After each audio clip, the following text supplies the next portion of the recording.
Ladies and gentlemen, boys and girls, various and sundry humanoids, just to change it up a little bit.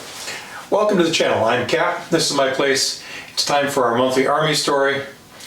Last month, we talked about the unfortunate business of having to learn to burn latrine wastes. So,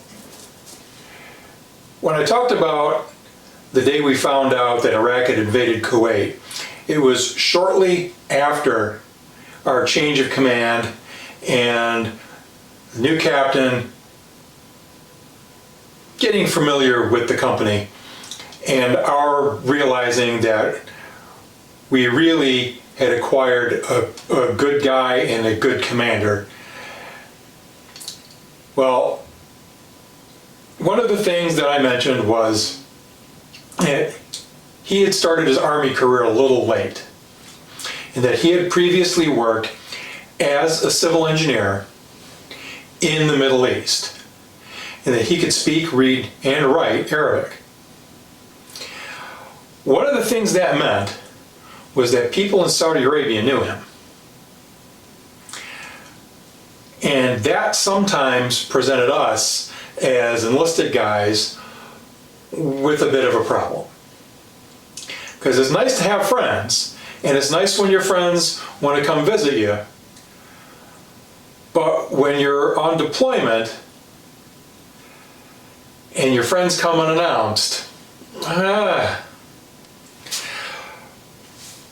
one of the first things that started happening is we would be on guard duty, and we had platoon bunkers for all 3-line platoons and the assault and barrier platoon, but we also had a gate for our company area where all incoming and outgoing vehicle traffic went to the brigade road. That way we could have accountability for who was out, what vehicle, and who was in it. So you would know that the platoon sergeant's Humvee for 1st Platoon with his driver, the platoon sergeant, and 3 other people had left the company area. Well, it was a sand road, not compacted, nothing like that, because of course military vehicles have 4-wheel or all-wheel drive.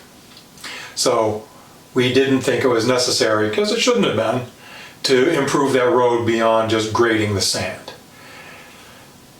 One of the things that we did have, however, was the road was a long straight road for several hundred yards, and then it went through an S-curve.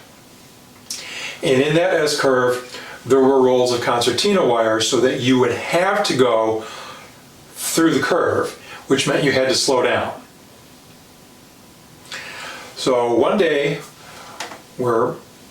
me and 2 other guys were on duty at the gate, and here comes a mid-80s era Chevy Caprice.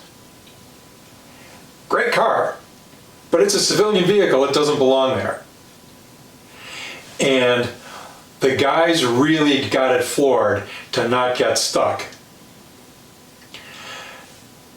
And as we look, there weren't that many optics available, but someone did have a pair of binoculars, and they are not U.S. Army soldiers, and they are not in uniform. So now we've got a 3,000 or 4,000 pound vehicle headed towards us with the throttle wide open. We have no idea what's going on. And we don't know if we're going to have to shoot or not. Now, if you're on gate guard on deployment, and you've got to call the company, you've got to call the TOC on the phone, that's not something you really want to do. These guys come up and they finally get the vehicle to us and they stop.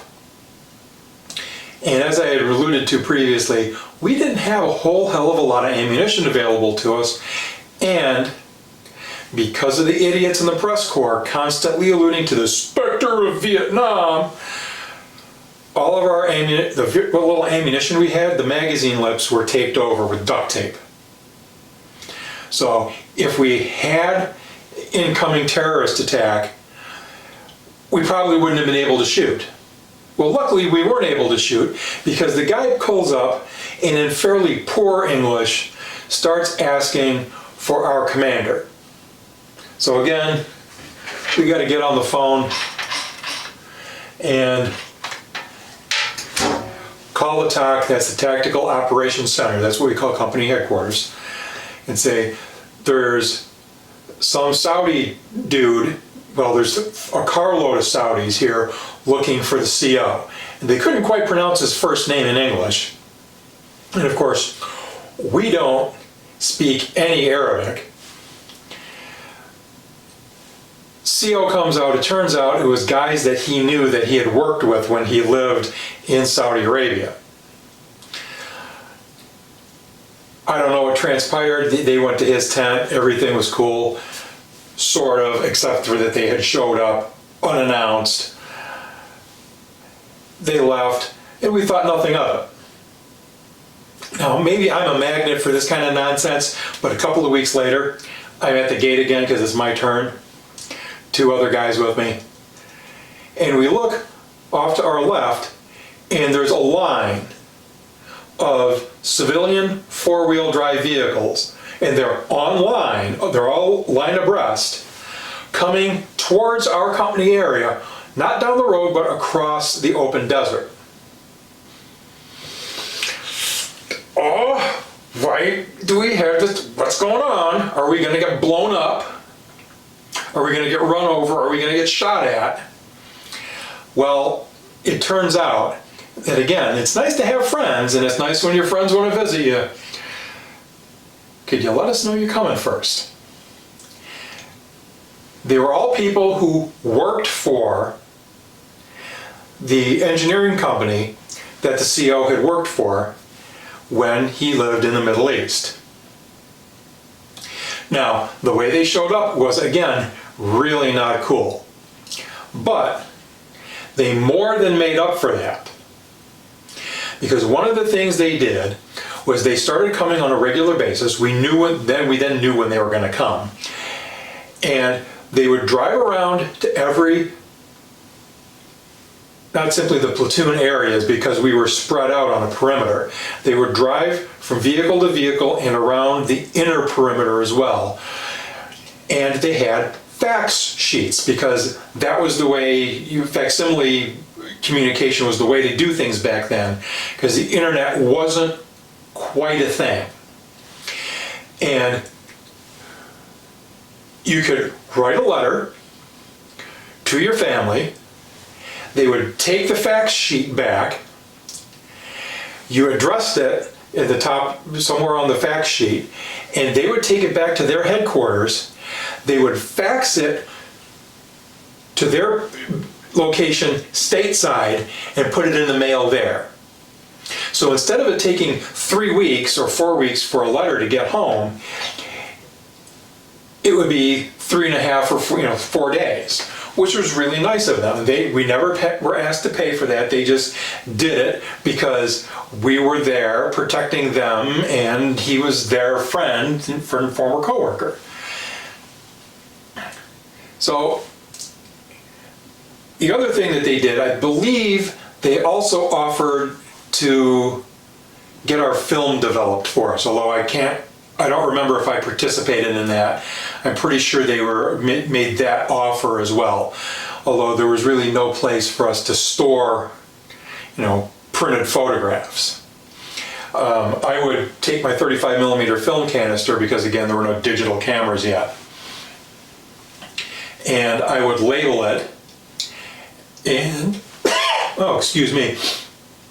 I would take an MRE box, and I would build a box with, duct tape, and address that. And we had what are called franking privileges. When troops are deployed overseas, they can send mail without stamps. So you just take your pen, and where the stamp would go, you would write free. And you would give that to the mail clerk, and off it would go.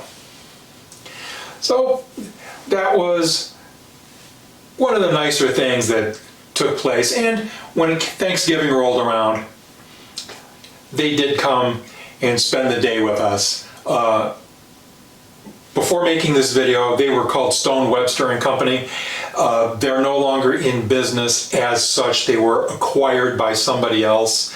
I couldn't quite figure out who they actually belong to at this point, but they're no longer an independent entity. So whoever you are, if you're out there and you see this video, hey, thanks. We all appreciated it, and so did our families. As always, if you found the video enjoyable, for any reason, or useful, please remember to like, share, subscribe, and leave a politely worded comment down below in the comment section. New videos every Wednesday, and of course, Army Stories once a month. We'll see everybody next week with a new video. Bye-bye.